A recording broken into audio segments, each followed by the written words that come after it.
The Blackett in the title of this book is a man named Patrick Blackett.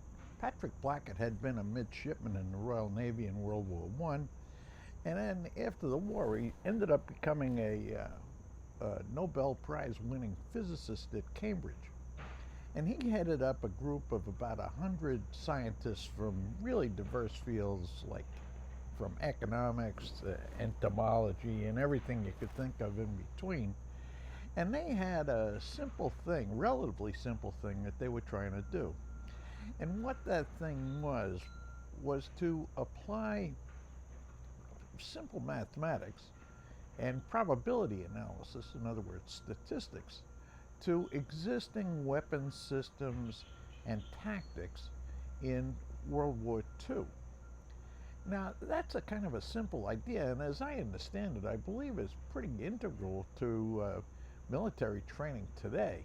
But at the time, it was quite revolutionary. It kind of flew in the face of the way most senior officers had been raised to think of tactics and so on as a kind of an art form. Well, the kind of stuff that they did, and it was very effective in winning the Battle of the Atlantic, was they came up with new tactics for how to use depth charges from aircraft against submarines. They used arithmetic and geometry to explain what the correct or the optimal size of convoys should be. They made significant contributions in the area of aircraft camouflage, radar control of anti-aircraft guns, things of that sort. And some people estimate that they may have improved the performance of the Navy in beating the U-boat menace in the Battle of the Atlantic by as much as 2 or 3 times. Now, along with the scientific kind of mathematical kind of stuff that they were doing, the other interesting, very interesting part of this book is the discussion of personalities and internal politics and so on that was going on, which involved these people. First off, the scientists themselves tended to be real characters, nerdy kind of guys, frequently abrasive, and not at all in harmony with military and political leaders. It took a lot of work to get their ideas taken seriously.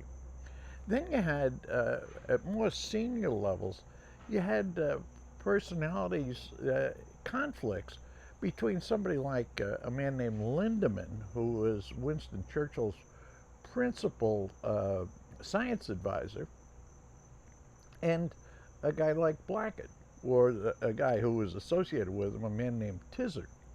Anyway, what Stephen Budiansky does is to pull all this stuff together, the significant tactical problems these guys were working on, and all the personalities and personality issues that went with it. He produced a super interesting book, and I'll tell you, in some ways it reminded me of a book called Engineers of Victory, which was by Paul Kennedy, which was in some ways a little bit similar to this.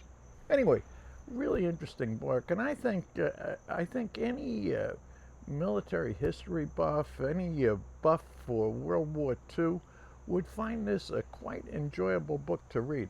I certainly did, and I'm happy to recommend it. I'll see you next week.